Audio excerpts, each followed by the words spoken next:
tabletop gamers, my name is LeunameGames and welcome back to LeunameGames. Today I'm going to teach you how to play the 4 to 8 player party game Codenames by Vlaada Chvatil and published by CGE. In Codenames, the players are divided into teams, with one player being the Spy Master and the others are field operatives.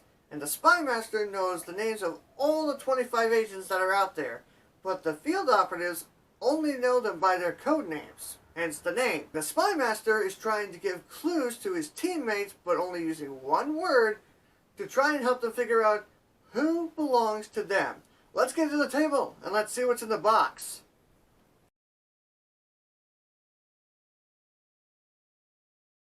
To set up the game, you're going to need to place 25 of these cards out in the area.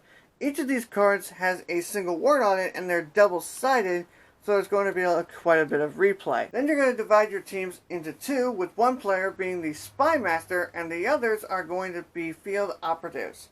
The Spy Masters are going to be sharing this card here, which you're going to pull from this deck. Each of these cards has a series of squares on it in blue, tan, red, and black squares.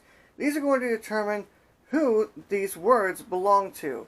Blues will belong to the blue team, reds belong to the red team, tans are innocent bystanders, which means they belong to no one, and black is the assassin. To determine who goes first, you look at the card that was put inside the standee, and whoever team's color is marked on the outside is the team who goes first.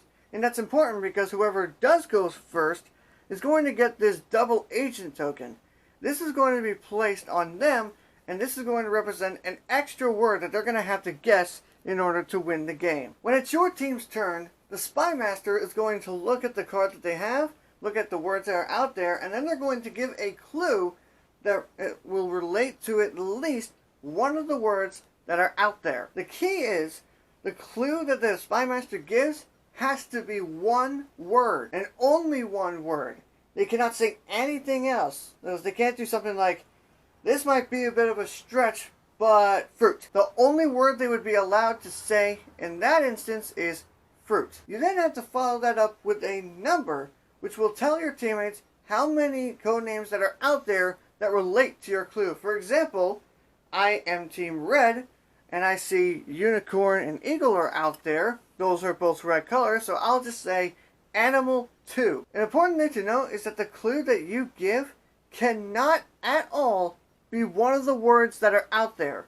So over the course of the game, certain words are going to get covered up, so that words that are usually not legal in this case, like swing, could then become legal to say. So once the Spy Master has given his clue, the field operatives are going to talk amongst each other and try to figure out which words the Spy Master was trying to lead them towards. If you decide that your teammates are taking too long, you can bring this timer out and basically flip it over, and that's how long they'll have to guess which ones belong to you. While the field operatives are trying to figure out which words to guess, it's important to keep in mind that the Spy Master for the team has to keep a straight face. You cannot use your face to indicate anything to your teammates. The operatives are going to indicate their official guess when one of them touches one of the words. If the card the operative touched belonged to your team, then you would place your team's color over that card and your team would get another guess,